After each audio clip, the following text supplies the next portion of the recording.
ഒരു ഡിസിഷൻ എടുക്കുമ്പോൾ നമ്മൾ അതിൽ നിന്നുള്ള പഠിച്ച കാര്യങ്ങളൊക്കെ വെച്ച് അടുത്ത ഡിസിഷൻ എടുക്കുക, അങ്ങനെ നമുക്ക് പോകാൻ പറ്റുള്ളൂ. പെട്ടെന്ന് നമ്മളും അങ്ങനെ എക്സ്പെക്ട് ചെയ്യുന്നില്ല. ഡെഫിനറ്റ്ലി പ്രായം ഉണ്ട്, സുഖങ്ങളുണ്ട് എന്നുള്ളതൊക്കെ അറിയാം. എന്നാൽ പോലും ഈ പറഞ്ഞ പോലെ നമുക്ക് എന്തെങ്കിലും ഉണ്ടെങ്കിലും ഇപ്പം നമ്മൾ പറയുന്നതിന് മുമ്പ് ആയാലും അവർ ചുമ്മാ എല്ലാ ദിവസവും മെസ്സേജ് അയക്കുന്ന പോലെ അയക്കുന്നതായിരിക്കും. പക്ഷെ നമുക്ക്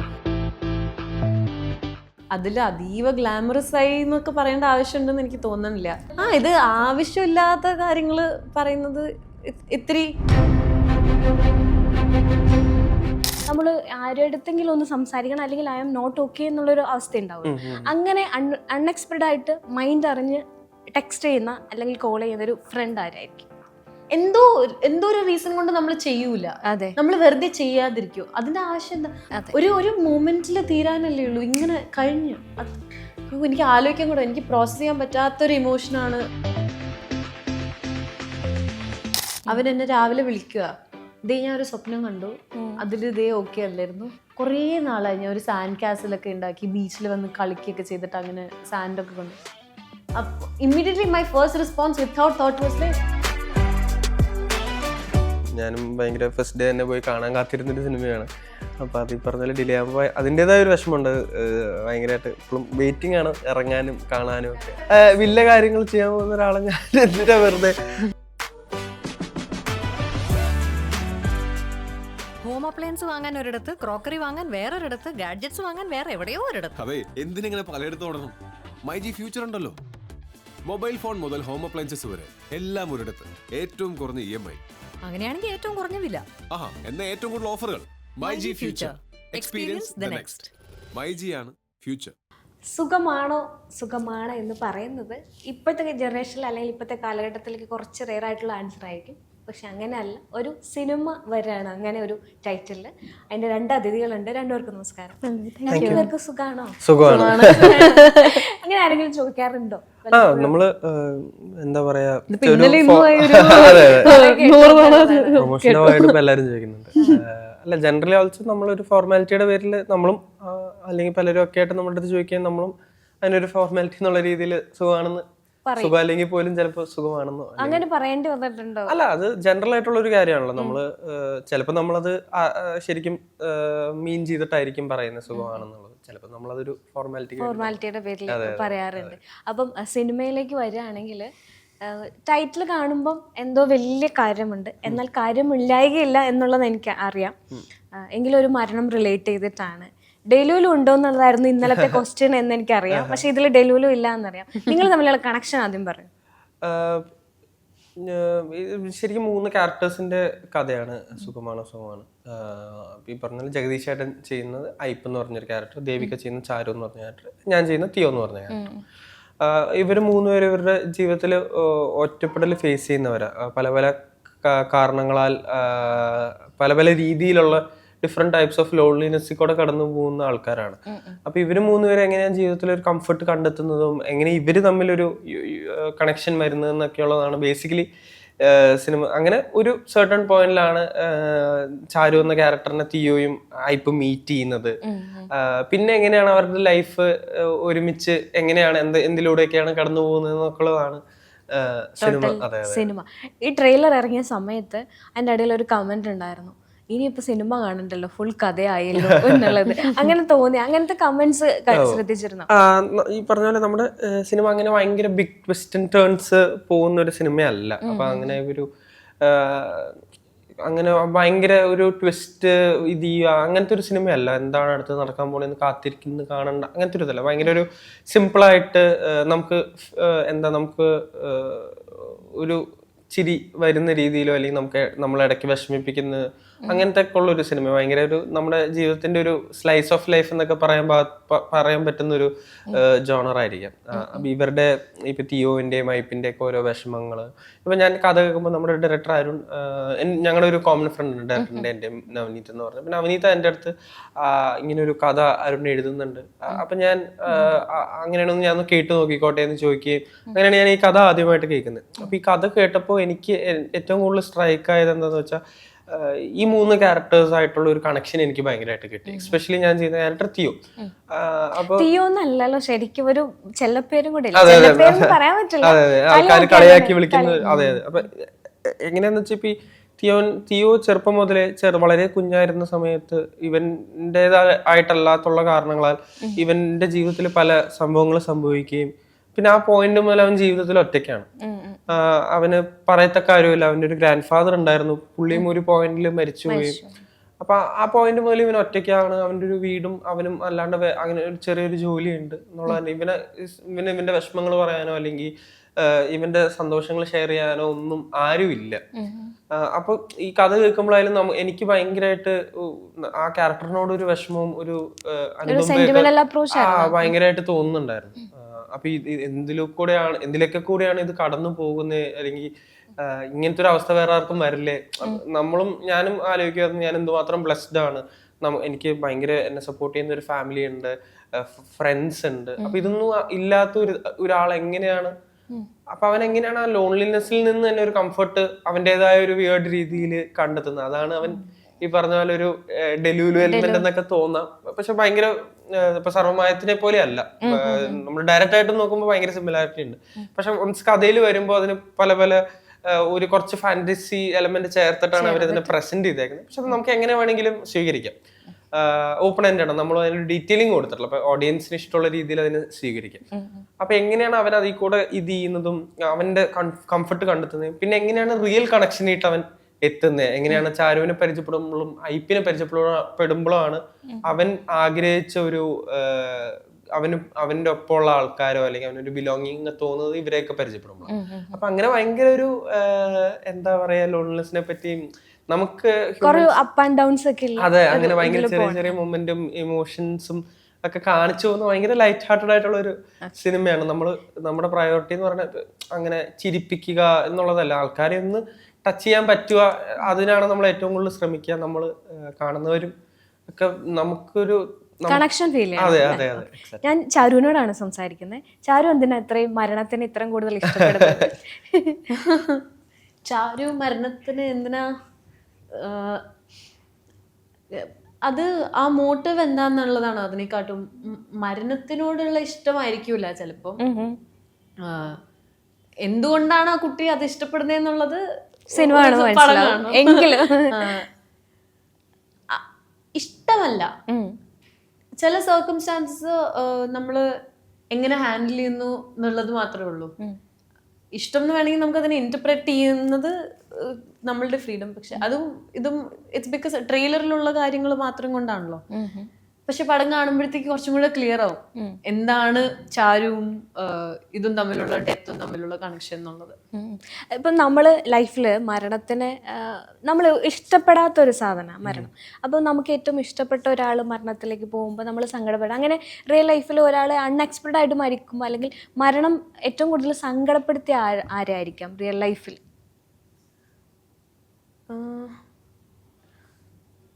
എൻ്റെ ഒരു ചിറ്റപ്പൻ കുറച്ച് റീസെൻ്റ്ലി ഹി പാസ്ഡ് അവേ. അതെനിക്ക് ഭയങ്കര അൺഫാദമബിൾ ആയിരുന്നു അത്. കാരണം നമ്മൾ എക്സ്പെക്റ്റ് ചെയ്യുന്നില്ല അങ്ങനെ ഒരു സംഭവം നടക്കാൻ വേണ്ടി. അതും അവർക്ക് 2 ചെറിയ മക്കളുണ്ട്, 2 ആൺകുട്ടികൾ. അത് നല്ല മക്കൾ എന്ന് പറഞ്ഞാൽ ഇങ്ങനെ സ്ക്രീൻ അഡിക്റ്റഡ് ആയിട്ടുള്ള കുട്ടികളൊന്നും അല്ല. അവർ പുറത്ത് പോവുക, കളിക്കുക, ഭയങ്കര ക്രിയേറ്റീവ്ലി ഡ്രിവൺ ആയിട്ടുള്ള എല്ലാം കൊണ്ടും ഭയങ്കര പെർഫെക്റ്റ് ആയിട്ടുള്ള ഒരു സാധനം പെട്ടെന്ന് നമ്മളുടെ കയ്യിൽ നിന്ന് അത് എടുത്തുകൊണ്ട് പോകുമ്പം എങ്ങനെയാ അത് ഹാൻഡിൽ ചെയ്യുക? കാരണം എനിക്ക് പ്രോസസ്സ് ചെയ്യാൻ പറ്റില്ല. അപ്പം ഞാൻ വിചാരിക്കുമായിരുന്നു എൻ്റെ ചിറ്റയുടെ അവസ്ഥയും കുട്ടികളുടെ അവസ്ഥയൊക്കെ എനിക്ക് ആലോചിക്കാൻ കൂടെ വയ്യായിരുന്നു. ഇത് ഞാൻ പക്ഷെ എന്നാലും എന്താന്ന് വെച്ചാൽ ആ സിറ്റുവേഷൻ വരുമ്പോഴും മരണത്തിന് നമ്മൾ കൂടെയുള്ള ആൾക്കാർ എങ്ങനെ തരണം ചെയ്യുന്നു എന്നുള്ളത് ഒരു ഭയങ്കര ഇൻസെയിൻ കാര്യമാണ്. എത്ര കറേജ്, എത്ര സ്ട്രെങ്ത് ഒരാൾ ഉള്ളിൽ വേണം. നമ്മൾ അത്രയും വേണ്ടപ്പെട്ട ഒരാള് ഒരു മൊമെന്റിൽ തീരാനല്ലേ ഉള്ളൂ. ഇങ്ങനെ കഴിഞ്ഞ് എനിക്ക് ആലോചിക്കാൻ കൂടെ, എനിക്ക് പ്രോസസ് ചെയ്യാൻ പറ്റാത്തൊരു ഇമോഷനാണ് ഡെത്ത് എന്ന് പറയുന്നത്. എസ്പെഷ്യലി നമ്മളെ കൂടെയുള്ള, നമ്മൾ ക്ലോസ് ആയിട്ടുള്ള ആൾക്കാരെ ഡെത്ത് ഈ പ്രോസസ് ചെയ്യാൻ ഭയങ്കര ബുദ്ധിമുട്ടുള്ള ഒരു കാര്യമാണ്. അത് ആ ഒരു സിറ്റുവേഷൻ മരണം ഇങ്ങനെ ഷോക്കിംഗ് ആയി തോന്നിയ ഒരു മൂമെന്റ് ഏതായിരിക്കും? ഉറപ്പായിട്ടും നമ്മുടെ ഫാമിലിയിൽ ഗ്രാൻഡ് ഫാദേഴ്സും അങ്ങനെ കസിൻസ് ഒക്കെ എൽഡർലി ആയിട്ടുള്ള കസിൻസ് ഒക്കെ മരിക്കുമ്പോൾ ഒക്കെ നമ്മൾ ചെറുപ്പം മുതലേ അവരുടെ അടുത്ത് പോയും അല്ലെങ്കിൽ പെട്ടെന്ന് നമ്മളും അങ്ങനെ എക്സ്പെക്ട് ചെയ്യുന്നില്ല. ഡെഫിനറ്റ്ലി പ്രായം ഉണ്ട്, സുഖങ്ങളുണ്ട് എന്നുള്ളതൊക്കെ അറിയാം. എന്നാൽ പോലും ആ ഒരു മൊമെന്റിൽ ഭയങ്കര ഉറപ്പായിട്ടും ഭയങ്കര ഒരു എന്താ പറയാ വേറൊരു തന്നെ ഒരു അനുഭവമാണ്. നമ്മൾ കുറച്ച് സീരിയസ് മൂഡിലേക്ക് പോയി. അപ്പൊ നമ്മൾ എന്ത് ചെയ്യണം, ഇതിനെ ബ്രേക്ക് ചെയ്യണം. അപ്പൊ നമുക്ക് ഐസ് ബ്രേക്കിംഗ് ആയിട്ട് ഒരു ഗെയിം പോലത്തെ ഒരു സാധനത്തിലേക്ക് പോവാം. പക്ഷെ ഇത് ക്ലീഷ ആണെന്ന് വെച്ചാൽ എനിക്കറിയില്ല, ചിലപ്പോൾ ക്ലീഷ ആയിരിക്കും. നമ്മളൊക്കെ മെസ്സേജ് ചെയ്യാറുണ്ട് ഉണ്ടല്ലോ, കൂടുതലും സ്മൈലീസ് മെസ്സേജ് വരാറുണ്ട്. ഉണ്ടോ അങ്ങനെ? സ്മൈലീസ് മീൻസ് ആ സിമ്പിൾസ് വരാറില്ലേ, ചിലപ്പോ ആൻസർ അങ്ങനെ മെസ്സേജസ് അയക്കാറുണ്ടോ? ഉണ്ട്. എല്ലാത്തിന്റെയും മീനിങ് മനസ്സിലാവോ? അല്ല, നമ്മളിങ്ങനെ സംസാരിക്കുന്ന ഒരു കോണ്ടെക്സ്റ്റ് വെച്ചിട്ടായിരിക്കുമല്ലോ നമ്മൾ. എപ്പോഴെങ്കിലും സ്റ്റക്ക് ആയിട്ടുണ്ട്, എന്താ അയച്ചിരിക്കുന്നത് അങ്ങനെ തോന്നാറില്ലേ? എന്റെ കയ്യിൽ കുറച്ച് സ്മൈലീസ് ഉണ്ട്. അതിന്റെ അത് ഏതാണെന്ന് പറയാം. എനിക്കും കറക്റ്റ് ആയിട്ട് അറിയില്ല, ഞാൻ കുറച്ച് ജനറേഷനലി ഒരു പ്രശ്നമുണ്ട് ടെക്സ്റ്റ് ചെയ്യുന്ന കാര്യത്തില്. കാരണം കുറച്ചും കൂടെ ഫോർമൽ ആയിട്ടാണ് കുറച്ചും കൂടെ ഓൾഡർ ആയിട്ടുള്ള ആൾക്കാർ ടെക്സ്റ്റ് ചെയ്യുന്നത്. അത് ഇപ്പം like when something is really funny, you send the crying eye emoji. അല്ലെ, ഫുൾ കരയുന്ന ഇമോജി ആണ് that we use. അതിപ്പോ ഞാൻ എന്റെ അച്ഛനും അമ്മയ്ക്കൊക്കെ അയച്ച എന്തിനാ കരയണ അത് ആ ഒരു ലോസ്റ്റ് ഇൻ ട്രാൻസ്ലേഷൻ. ഈ ഫസ്റ്റിലത്തെ കാണുന്ന ഗ്രീൻ ഇത് എന്ത് സ്മൈലിയാണ്? പ്യൂക്കിഷ് ആണോ? എന്താണെന്ന് വിചാരിച്ചേ അങ്ങനെ തന്നെയാണോ? സിക്കാണ് ഉദ്ദേശിക്കുന്നത്. സെക്കൻഡ് നമ്മള് കളത്തരൊക്കെ ചെയ്തിട്ടുള്ള അങ്ങനെ ഒരു അല്ലെ, നാക്ക് പുറത്തേക്ക് ഇട്ടുള്ള ഇമോജി അല്ലായിരുന്നു അത്? കള്ളത്തരം അല്ല, ചുമ്മാ എന്തെങ്കിലും ഒരു അല്ല, ഒരു നാണം അല്ലെങ്കിൽ അങ്ങനെ എന്തെങ്കിലും ഒക്കെ ഒരു അല്ല. I think it's just എന്താ playful, stupid like. പക്ഷെ എനിക്ക് ഗൂഗിൾ തന്നിരിക്കുന്നത് ഹംഗ്രിയാണ്. അതെ, തെറ്റായിട്ട് യൂസ് ചെയ്യണേ. അപ്പൊ ഇനി തൊട്ട് ഇത് ഹംഗ്രിയാണ് കേട്ടോ. തേർഡ് വൺ എനിക്കൊന്നും അറിയാം. എന്തെങ്കിലും അബദ്ധമൊക്കെ പറ്റിയിട്ട് അബദ്ധമൊക്കെ പറ്റുമ്പോൾ എംബാരസ്ഡ് അല്ലത്, കറക്റ്റ് ഗ്രേറ്റ് ആണ് വരിക. ഗ്രേറ്റ് എന്നാണ് വരിക. അപ്പൊ നമുക്ക് ആർക്കും ഒന്നും അറിയില്ല. ഓക്കെ, അത് കൊള്ളാം. ഞാൻ വിചാരിച്ചു നിങ്ങൾക്ക് എല്ലാം അറിയായിരിക്കും. അടുത്തത് ഇതാ അല്ല ഇത് മറ്റേതാ, മറ്റേ ആ ഒരു ഭയങ്കര കണ്ടന്റ് ഭയങ്കര അതാണോ? Like I know everything. സാഡും പറയാം. എന്താ അതിലെന്താ ഗൂഗിൾ എന്താ? സാഡ് തന്നെയാണ്. സാഡ് തന്നെയാണ്. ഓക്കെ, ലാസ്റ്റ് വൺ സ്ലീപ്പി അല്ലെങ്കിൽ ഉറങ്ങിക്കൊണ്ടിരിക്കുമ്പോ മെസ്സേജ് അയക്കാൻ പറ്റില്ലല്ലോ. Very pointless.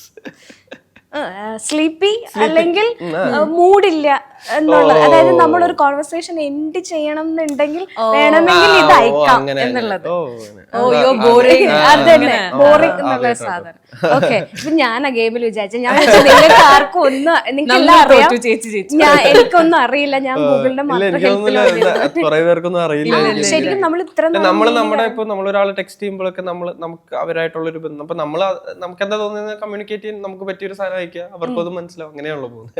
ഈ നമ്മൾ ബോറടിച്ചിരിക്കുമ്പോൾ അല്ലെങ്കിൽ എപ്പോഴെങ്കിലും ഒരു അൺഎക്സ്പെക്ടഡ് ആയിട്ട് അങ്ങനെ ഒരു മെസ്സേജ് വരാണെന്ന് വിചാരിച്ചു, സുഖമാണോ അല്ലെങ്കിൽ അറിയോ ഓക്കെ എന്നുള്ളൊരു മെസ്സേജ് അങ്ങനെ വരാൻ സാധ്യതയുള്ള ഒരു ഫ്രണ്ട് ആരായിരിക്കും? ആരിൽ നിന്നായിരിക്കാം? ഇപ്പം നമ്മളൊന്നും പറയുന്നില്ല, നമ്മൾ ആരുടെടുത്തെങ്കിലും ഒന്ന് സംസാരിക്കണം, അല്ലെങ്കിൽ ഐ ആം നോട്ട് ഓക്കെ എന്നുള്ളൊരു അവസ്ഥ ഉണ്ടാവും. അങ്ങനെ അൺഎക്സ്പെക്ടഡ് ആയിട്ട് മൈൻഡ് അറിഞ്ഞ് ടെക്സ്റ്റ് ചെയ്യുന്ന അല്ലെങ്കിൽ കോൾ ചെയ്യുന്ന ഒരു ഫ്രണ്ട് ആരായിരിക്കും? എനിക്ക് കുറച്ച് ഫ്രണ്ട്സ് അധികം ഉണ്ട് അങ്ങനെ. എന്തോ ഒരു സോൾ കണക്ഷൻ ഉള്ള കുറേ പേരുണ്ട്. ചിലപ്പം അത് ശരിയായി വരാം, ചിലപ്പോൾ അല്ലാതിരിക്കാം. എൻ്റെ ഒരു ഫ്രണ്ട് ആക്ച്വലി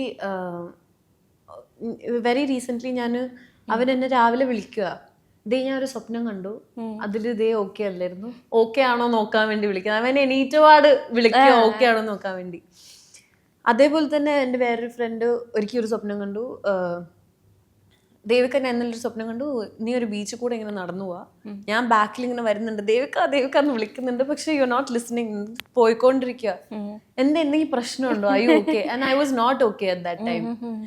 ഞാൻ കരയാൻ തുടങ്ങി, നമ്മൾ പുറത്താ, എന്നിട്ട് ക്രൈങ്. അങ്ങനെ ചില അങ്ങനെ ഭയങ്കര ഇൻസെയിൻ ആയിട്ട് ഫ്രണ്ട്സിന് അങ്ങനെ ഫീൽ ചെയ്യാൻ പറ്റുന്ന ചില കാര്യങ്ങൾ. ഈ പേര് മെൻഷൻ ചെയ്ത് പറയാൻ പറ്റുമോ? ഇത് എന്റെ ആദ്യ സ്വപ്നം കണ്ട friend is my best friend. I have this tattoo with him. His name is ഷ്വർ, അനശ്വർ. ഓക്കെ, ഇവിടെ ഒരു ടാറ്റൂ ഇല്ലേ? കുറെ എണ്ണുണ്ട്, 1 2 3 ബാക്കിൽ ഇവിടെ എന്തോ 4 5 ടാറ്റൂ, 4 5 ടാറ്റൂ ഉണ്ട്. അതുപോലെ ഇപ്പം റീസെന്റ് ഐ ഗോട്ട് ഒരു പുതിയ ടാറ്റൂ. കാരണം നമ്മള് ഇപ്പൊ ഫ്രണ്ട്സിന്റെ കൂടെ ഞാൻ ഒരു ട്രിപ്പ് പോയിണ്ടായി. അപ്പം ഞങ്ങള് ബീച്ചിലിരിക്കുവാണ്. ബീച്ചിലിരുന്ന് സൺസെറ്റ്, ഭയങ്കര ഭംഗിയുള്ള സൺസെറ്റ്, ഭയങ്കര വെച്ചാൽ ഇങ്ങനെ ഗോൾഡൻ സ്കൈ ഒക്കെ ആയി ഭയങ്കര ഭംഗിയുള്ള സൺസെറ്റ്. നമ്മൾ ബീച്ചിലിരിക്കുക. അപ്പം ഞാനും എൻ്റെ ഫ്രണ്ടും അടുത്തിരിക്കുക, ഞാൻ സാമും അടുത്തിരിക്കുക. അപ്പോൾ സാം പറയുക, കുറേ നാളായി ഞാൻ ഒരു സാൻഡ് കാസിലൊക്കെ ഉണ്ടാക്കിയിട്ട്. അപ്പം ഇങ്ങനെ എന്തോ ചെയ്യാൻ പറ്റാത്തൊരു കാര്യം പറയുന്ന പോലെ, നമ്മളെപ്പോഴോ ഇനി അതൊരിക്കലും പറ്റൂല എന്നുള്ള രീതിയിൽ പറയുന്ന പോലെ, കുറേ നാളായി ഞാൻ ഒരു സാൻഡ് കാസിലൊക്കെ ഉണ്ടാക്കി ബീച്ചിൽ വന്ന് കളിക്കുകയൊക്കെ ചെയ്തിട്ട് അങ്ങനെ സാൻഡൊക്കെ കൊണ്ട്. അപ്പോൾ immediately my first response without thought was like, വാ ലെറ്റ്സ് മേക്ക് വൺ. എന്നിട്ട് വി സാറ്റ് വി മെയ്ഡ് ഒരു വലിയ കാസിലൊക്കെ ഉണ്ടാക്കി. ഭയങ്കര രസമുള്ള കാസിലൊന്നും അല്ല, പക്ഷെ നമ്മൾ കുറേ നേരം മണ്ണിരൊക്കെ വാരിയിട്ട് കാസിലൊക്കെ ഉണ്ടാക്കി, അതിന് 3 ഡോറൊക്കെ ഉണ്ടാക്കി, മുകളിലൊരു ലീഫൊക്കെ വെച്ച് V made A mote and all. It was ഒരു 4 പില്ലർ സൈഡില്, അതിനൊരു എൻട്രി വേ, മോട്ട്, അതൊക്കെ. ഇത് വെച്ചിട്ട് അങ്ങനെയൊക്കെ ഉണ്ടാക്കാൻ പറ്റുമല്ലോ? പെട്ടെന്ന് താഴേക്ക് പോയില്ലേ അത്? ഇല്ല, നനഞ്ഞു പോയില്ലേ? ഓ, നമ്മൾ ബീച്ചിൽ ചെറുതാമ്പൊക്കെ കളിക്കൂലേ, മണ്ണൊക്കെ വെച്ച് കാസിലൊക്കെ ഉണ്ടാക്കൂലേ. അപ്പം എനിക്ക് തോന്നുന്നു ആ ഒരു മൊമെന്റില് ഐ വാസ് ലൈക്ക്, ഇത് ഭയങ്കര വലിയ കാര്യം, ഭയങ്കര സംഭവമുള്ള കാര്യമൊന്നുമല്ല, പക്ഷെ ചില കാര്യങ്ങൾ നമ്മൾ എന്തോ ഒരു റീസൺ കൊണ്ട് നമ്മൾ ചെയ്യൂല, നമ്മൾ വെറുതെ ചെയ്യാതിരിക്കും. അതിന്റെ ആവശ്യം എന്താ? ലിറ്ററലി ആ ഒരു മൊമെന്റിൽ ഞാൻ ആലോചിക്കാണ്ട് പറഞ്ഞാ ഉണ്ടാക്കാം, ഇപ്പൊ വലിയ കാര്യമാണോ എന്നുള്ള രീതിയിൽ. പക്ഷെ I got the sand castle. നമ്മൾ ഉണ്ടാക്കിയ സാൻഡ് കാസൽ തന്നെ ഞാൻ വരച്ച് അതിന് ടാറ്റു ചെയ്ത്. It's very stupid, it's very funny, it's very stupid. പക്ഷെ എനിക്ക് എൻ്റെ മനസ്സിൽ അത് is to do things that you did as a child. രണ്ടാമത് ആലോചിക്കേണ്ട കാര്യമില്ല അങ്ങനത്തെ കാര്യങ്ങളൊക്കെ. Just be a child. ഈ ബീച്ചിന്റെ കാര്യം പറഞ്ഞപ്പോഴാ, ബീച്ച് സൈഡിലുള്ള ഒരു ഫോട്ടോ ആണെന്ന് തോന്നുന്നു അല്ലേ? ഫോട്ടോ ഇട്ടിട്ട് അത് ഭയങ്കര ആർട്ടിക്കിളും ന്യൂസായി. അതിൽ അതീവ ഗ്ലാമറസ് ലുക്കിൽ ദേവിക ബീച്ച് സൈഡിൽ മത്സ്യകന്യകള് പോലെ എന്നൊക്കെ കണ്ടിരുന്നു. അത് മത്സ്യകന്യക പോലെ അങ്ങനെ ഒരു ആർട്ടിക്കിൾ, അത് പ്രമുഖ ചാനൽ, പേര് മെൻഷൻ ചെയ്യണില്ല, വലിയ വലിയ ചാനൽസിനൊക്കെ ആർട്ടിക്കിൾ അങ്ങനെ വന്നിരുന്നു. ജസ്റ്റ് ഒരു ഫോട്ടോയെ ദേവിക്ക് ഇട്ടിട്ടുണ്ടായിരുന്നുള്ളൂ. ശരിക്കും ഇത്തരം കാര്യങ്ങൾ കാണാറുണ്ടോ? ഫോട്ടോസ് അപ്ലോഡ് ചെയ്തതിന് ശേഷം വരുന്ന ഇത്തരം റിയാക്ഷൻസ് കാണാറുണ്ടോ? എപ്പോഴും കാണാറില്ല. എപ്പോഴെങ്കിലും ഫ്രണ്ട്സ് ഒക്കെ അയച്ചു തന്നാൽ കാണുമായിരിക്കും. അതിൽ അതീവ ഗ്ലാമറസ് ആയി എന്നൊക്കെ പറയേണ്ട ആവശ്യമുണ്ടെന്ന് എനിക്ക് തോന്നുന്നില്ല. കാരണം ഞാൻ നോർമലി ഒരു ബീച്ച് ഡേ എൻ്റെ ഫ്രണ്ട്സിൻ്റെ കൂടെ പോയപ്പം എടുത്ത പിക്ചേഴ്സ് ആയിരുന്നു അത്. എനിക്ക് അറിഞ്ഞൂടാ. പക്ഷെ അതിനൊക്കെ എങ്ങനെയായിരിക്കും ഹാൻഡിൽ ചെയ്യുക, അല്ലെങ്കിൽ എങ്ങനെയാ അതിനെ എടുക്കുക? അൺനെസസറി ആണെന്ന് തോന്നുന്ന കാര്യങ്ങൾ ഉണ്ടാവും. അപ്പം ഭയങ്കര പ്രോബ്ലമാറ്റിക് ആണെങ്കിൽ ഞാൻ അതിനെപ്പറ്റി സംസാരിക്കും. പക്ഷെ അങ്ങനെ ഞാൻ ഒരുപാട് അങ്ങനെയൊന്നും ഡീൽ ചെയ്യേണ്ടി വന്നിട്ടില്ല, ടച്ച് വുഡ്, താങ്ക് ഗോഡ്. പിന്നെ ഒരു പബ്ലിക് ഐയിൽ കൂടെ എല്ലാ കാര്യങ്ങളും കാണുമ്പോൾ എല്ലാവരും അവരുടെ ഇൻട്രസ്റ്റിലാണല്ലോ നോക്കുന്നത്. എല്ലാവരും അവരുടെ ഇൻട്രസ്റ്റിൽ എന്താ, അവർക്ക് ബെനിഫിറ്റ് ചെയ്യുന്ന കാര്യങ്ങൾ എന്താ, അങ്ങനെ that is very selfish actually. അങ്ങനെ ചെയ്യേണ്ട ആവശ്യമില്ലല്ലോ. ആ ഒരു കാര്യമുണ്ട്. പക്ഷെ തന്നെ I don't think anything was അങ്ങനെ കോൺട്രവേഴ്ഷ്യലായി മോശമായ രീതിയിൽ അങ്ങനെ ഇട്ടിട്ടുണ്ടെന്ന് തോന്നുന്നില്ല. ചില സമയം നമ്മൾ പ്രത്യേകിച്ചൊന്നും ഇല്ലല്ലോ. ഇത് ആവശ്യമില്ലാത്ത കാര്യങ്ങൾ പറയുന്നത് ഇത്തിരി unnecessary. It is just unnecessary at the end of the day. Okay. മാത്യുവിനോട് ഞാൻ ഒരു ക്വസ്റ്റ്യൻ വിട്ടു. ഈ ചോദിച്ച പോലെ സങ്കടപ്പെട്ടിരിക്കുമ്പോൾ ഒന്നും പറയാതെ എത്ര ദൂരത്തിലാണെങ്കിലും പെട്ടെന്നൊരു കോൾ വരുന്നത് ആരുടെ സൈഡിൽ നിന്നാണ്? അല്ല, പറഞ്ഞ പോലെ കുറെ ഫ്രണ്ട്സ് ഉണ്ട്, പേര് പറയാൻ തുടങ്ങിയ നിക്കത്തില്ല. മീൻസ് സംഗീത ചമൻ ഉൾപ്പെടുന്ന ഒരു ഉറപ്പായിട്ടും സിനിമയിലുള്ള ഫ്രണ്ട്സും അല്ലാണ്ട് സ്കൂളിൽ പഠിച്ച മുതലുള്ള ഫ്രണ്ട്സും ഉണ്ട്. അപ്പൊ അങ്ങനെ കുറെ അധികം പേരുണ്ട്. ദൈവം സഹായിച്ച് നല്ല കുറെ ഫ്രണ്ട്സ് ഉണ്ട്. അപ്പോൾ ഈ പറഞ്ഞ പോലെ നമുക്ക് എന്തെങ്കിലും ഉണ്ടെങ്കിലും ഇപ്പം നമ്മൾ പറയുന്നതിന് മുമ്പ് ആയാലും അവർ ചുമ്മാ എല്ലാ ദിവസവും മെസ്സേജ് അയക്കുന്ന പോലെ അയക്കുന്നതായിരിക്കും. പക്ഷെ നമുക്ക് അങ്ങനെ എന്തെങ്കിലും പ്രശ്നങ്ങളുണ്ടെങ്കിൽ പറയാനും കേൾക്കാനും അവരുടെ പ്രശ്നങ്ങൾ കേൾക്കാനും പറയാനും ഒക്കെ ഉള്ളൊരു സ്പേസ് അങ്ങനെ പറ്റിയ ആൾക്കാരുണ്ട്. അപ്പോൾ അതുകൊണ്ട് ഭയങ്കര ബ്ലെസ്ഡ് ആണ്. ഓക്കെ. ഇപ്പം മാത്യുവിന്റെ സിനിമകൾ നോക്കുകയാണെങ്കിൽ ഏറ്റവും ഹിറ്റ് ആകുന്നത് ഏറ്റവും വലിയ വലിയ ആർട്ടിസ്റ്റിനോടുകൾ, ഇപ്പം വിജയ് ആണെങ്കിലും ധനുഷ് ആണെങ്കിലും അങ്ങനെയുള്ള മലയാളത്തിലാണെങ്കിലും നമ്മുടെ എല്ലാ ആർട്ടിസ്റ്റിന്റെയും വലിയ വലിയ, അതായത് താഴെയോ മിഡൊന്നുമില്ല, ഏറ്റവും വലുത്. പരാജയത്തിലേക്ക് പോകുമ്പോഴും അന്നേരം വിജയത്തിന്റെ ആഘോഷങ്ങളും കണ്ടിട്ടില്ല, പരാജയത്തിന്റെ ഒരു സങ്കടവും കണ്ടിട്ടില്ല.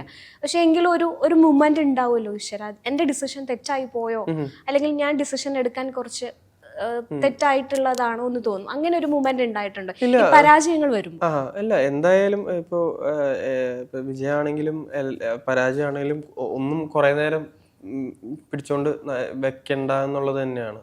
നമ്മൾ അടുത്ത കാര്യത്തിട്ട് മൂവ് ഓൺ ചെയ്യുക, അടുത്ത ഇത് ചെയ്യുക, എന്താണെങ്കിലും എല്ലാം എൻജോയ് ചെയ്യുക. അല്ലെങ്കിൽ ഇപ്പൊ പരാജയമാണെങ്കിൽ അതിൽ എന്തെങ്കിലും പഠിക്കാൻ ശ്രമിക്കുക എന്നുള്ളതാണ്. അങ്ങനെ എനിക്കൊരു നമ്മൾ ഡിസിഷൻ എടുക്കുന്ന സമയത്ത് നമുക്ക് നമ്മുടേതായ കാരണങ്ങൾ കാണും. അപ്പൊ അത് എടുക്കും. അപ്പൊ അതിന് ചിലപ്പോൾ കോൺസിക്വൻസുകൾ ഉണ്ടാവും. നല്ല കോൺസിക്വൻസുകളാവാം, മോശം കോൺസിക്വൻസുകളാവാം. അപ്പൊ അത് ഫേസ് ചെയ്യുക, അതിൽ നിന്ന് പഠിക്കാനുണ്ടെങ്കിൽ പഠിക്കുക, അത് നല്ല റിസൾട്ട് ആണെങ്കിൽ എൻജോയ് ചെയ്യുക. നമ്മൾ എന്നിട്ട് വീണ്ടും ഒരു ഡിസിഷൻ എടുക്കുമ്പോൾ നമ്മൾ അതിൽ നിന്നുള്ള പഠിച്ച കാര്യങ്ങളൊക്കെ വെച്ച് അടുത്ത ഡിസിഷൻ എടുക്കുക. അങ്ങനെ നമുക്ക് പോകാൻ പറ്റുള്ളൂ. അല്ലാണ്ട് നമുക്ക് എല്ലാം എവിടെയെങ്കിലും ഒന്ന് സ്റ്റക്ക് ആകുമ്പോൾ, അല്ലെങ്കിൽ ഒരു ഡിസിഷൻ മേക്ക് ചെയ്യാൻ സ്റ്റക്ക് ആകുമ്പോൾ ഫാമിലിയോടാണോ കൂടുതൽ ചോദിക്കുക അതോ ഫ്രണ്ട്സ്? അങ്ങനെ രണ്ടുപേരോടും, ഫാമിലിയുടെ അടുത്തും ചോദിക്കും, ഫ്രണ്ട്സിന്റെ അടുത്തും ചോദിക്കും. ഒരു കാര്യങ്ങൾ എന്താണ് ഞാൻ ഡിസിഷൻ എടുക്കേണ്ടത് എന്നുള്ളൊരു ഇതനുസരിച്ചിരിക്കും എന്ത് കാര്യത്തിലാണ് ഞാൻ ഡിസിഷൻ എടുക്കണത്. അപ്പൊ ചില കാര്യങ്ങൾ ഫാമിലിക്കായിരിക്കും, അച്ഛനും അമ്മയ്ക്കും ചേട്ടനും ഒക്കെ ആയിരിക്കും കൂടുതൽ എന്നെ ഹെൽപ്പ് ചെയ്യാൻ പറ്റുക. ചിലത് എൻ്റെ ഫ്രണ്ട്സിനായിരിക്കും ഹെൽപ്പ് ചെയ്യാൻ പറ്റുക. അപ്പൊ അത് ഓരോ സബ്ജക്ട് ഡിപ്പെൻഡ് ചെയ്തിരിക്കും. മാത്സ് ടീച്ചറിന്റെ മകന് കാൽക്കുലേഷൻസ് പിഴയ്ക്കാറുണ്ടെന്ന് പറയുന്നതിൽ തെറ്റുണ്ടോ? കാൽക്കുലേഷൻ മാത്സ് ടീച്ചർ പഠിപ്പിക്കുന്ന കാൽക്കുലേഷൻ ആണല്ലോ നമ്മൾ ജീവിതത്തിൽ അപ്ലൈ ചെയ്യുന്നത്. എങ്കിലും കാൽക്കുലേഷൻസ് തെറ്റും, അത് എന്നിട്ട് ശരിയാക്കിയാൽ മതി പതുക്കെ, കുഴപ്പമൊന്നുള്ള കാര്യം. ഈ സിനിമകൾ തുടർച്ചയായിട്ട് ചെയ്യുന്ന സമയത്ത് ഒരു സിനിമ വെക്കേഷൻ ടൈമിൽ പോയി ചെയ്തോന്ന് പെർമിഷൻ കിട്ടിയ വ്യക്തിയാണ്. പക്ഷെ ഇന്നിപ്പം തുടരെ സിനിമകൾ വരുന്നുണ്ട്. അപ്പം ഫാമിലി ഇപ്പൊ എങ്ങനെയാണ് സംസാരിക്കാറ്? ഇല്ല, ഞാൻ ആദ്യത്തെ സിനിമയാണ് അങ്ങനത്തെ ഒരു ഇതിലാണ്, അല്ലെങ്കിൽ ഫസ്റ്റ് ഒരു ഓപ്പർച്യൂണിറ്റി കിട്ടി പോയി ചെയ്ത് നോക്കുന്നുള്ള രീതിയിൽ. ഇപ്പൊ ഞാനും വിചാരിക്കുന്നില്ല, അല്ലെങ്കിൽ എന്റെ പാരന്റ്സും വിചാരിക്കുന്നില്ല നമ്മൾ ഇനിയും സിനിമകൾ വരുന്നോ, അല്ലെങ്കിൽ നമുക്കും അങ്ങനെ ഒരു സിനിമ ബാക്ക്ഗ്രൗണ്ടോ അങ്ങനെ ഒന്നുമില്ല. പിന്നെ ഒരു ഓപ്പർച്യൂണിറ്റി വരുമ്പോഴായാലും നമ്മൾ ഇതില് എനിക്കും ഭയങ്കര ഹാപ്പിനെസ് കിട്ടുന്ന ഒരു ഫീൽഡാണ്. അല്ലെങ്കിൽ എനിക്കും എത്രമാത്രം ഹാർഡ് വർക്ക് ചെയ്യുന്നതൊക്കെ നമുക്ക് ഭയങ്കര നമുക്ക് അങ്ങനെ ഒരു ബുദ്ധിമുട്ടായിട്ട് തോന്നാതെ നമ്മൾ ഇഷ്ടത്തോടെ ചെയ്യുന്ന കാര്യങ്ങളാണ്. അപ്പൊ അതെല്ലാം എൻജോയ് ചെയ്യുന്നുണ്ട്. അപ്പൊ എനിക്ക് തോന്നുന്നു പാരന്റ്സിനും മനസ്സിലായി എൻജോയ് ചെയ്യുന്നുണ്ടല്ലോ. അപ്പൊ അവരും ഭയങ്കരമായിട്ട് സപ്പോർട്ട് ചെയ്യുന്നുണ്ട്. ഭയങ്കര സന്തോഷമുണ്ട്. ഒരു ഫണ്ണി തിങ്ങിലേക്ക് വരികയാണെങ്കിൽ, ഇപ്പം ഒരു ട്രാപ്പിൽ പെട്ടിരിക്കുകയാണ്, ഇൻഡസ്ട്രിയിൽ നിന്ന് വിളിച്ചാൽ പെട്ടെന്ന് ഓടി വരാൻ സാധ്യതയുള്ള ഒരു ഫ്രണ്ട് ഇൻഡസ്ട്രിയിൽ നിന്നായിരിക്കണം, നിങ്ങളുടെ ആ സർക്കിളിൽ ആരായിരിക്കും? വന്നാൽ മണ്ടത്തരം ആണെങ്കിലും നമ്മളെ ഹെൽപ്പ് ചെയ്യും, ഓക്കെ വിളിച്ച് ഓടി എത്തും എന്ന് പറയുന്ന ഒരാളാരായിരിക്കും? എനിക്ക് തോന്നുന്നു അങ്ങനെയല്ല. നമ്മൾ ക്ലോസ് ആയിട്ടുള്ളവര് നമ്മൾ എന്ത് സിറ്റുവേഷനിൽ വിളിച്ചാലും അവര് നമ്മളെ സഹായിക്കാൻ ഈ ബ്രേക്ക് ആ ഒരു സിറ്റുവേഷൻ ഒരു ഫണ്ണാന്ന് കരുതാ, ഈ സമയത്ത് ഫോൺ എടുത്ത് വിളിച്ച ഓടി വരും എന്നുള്ളത്. എല്ലാവരും വരും, ആരെ വിളിച്ചാലും. അങ്ങനെ എന്നൊരു പേഴ്സൺ എന്നല്ല, അത് ഒരാളുടെ പേരെടുത്ത് പറയുമ്പോ ബാക്കിയുള്ളവരുടെ പേര് പറഞ്ഞില്ല.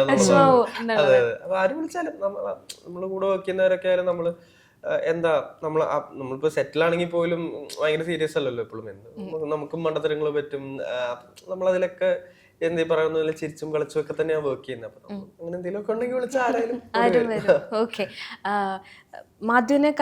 മാത്യുവിനോട് മാത്രമേ എനിക്ക് ഇപ്പൊ ഈ ക്വസ്റ്റ്യൻ ചോദിക്കാൻ പറ്റുള്ളൂ, വേറെ ആരുടെ പറ്റില്ല. എങ്കിലും മാത്യുവിന് അറിയോന്ന് എനിക്കറിയില്ല. ജനനായകൻ റിലീസ് നമ്മളെല്ലാം വെയിറ്റ് ചെയ്യാണ്. മാത്യു ഇതുപോലെ വെയിറ്റ് ചെയ്യുന്നതെന്ന് അറിയാം.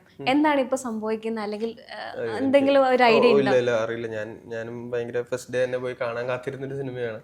അപ്പൊ അത് ഈ പറഞ്ഞ ഡിലേ ആകുമ്പോ അതിന്റേതായ ഒരു വിഷമമുണ്ട്.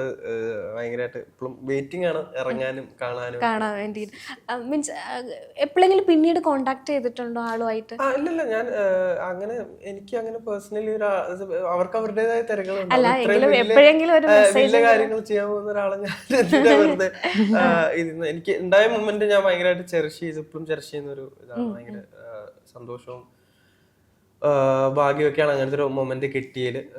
ഇങ്ങനെ ഇടയ്ക്ക് പോയി ഇങ്ങനെ അല്ല മീൻസ് നമ്മ അറിയാനുള്ള ഒരു ക്യൂരിയോസിറ്റി എപ്പോഴെങ്കിലും ഒരു ജസ്റ്റ് ഒരു മെസ്സേജ് എങ്കിലും ഇട്ട് വിജയ് സാറുമായിട്ട് സംസാരിച്ചു? അങ്ങനെ കുറെ അങ്ങനെ എല്ലാരും മെസ്സേജ് അയക്കുകയും ശല്യം ചെയ്യുന്ന ഇല്ല, ചോദിച്ചത് എന്റെ തെറ്റായി. Okay, thank you so much. ഫെബ്രുവരി 13-ാം തീയതി ഞങ്ങളും ഉണ്ടാവും തിയേറ്ററിൽ. Thank you so much. Thank U.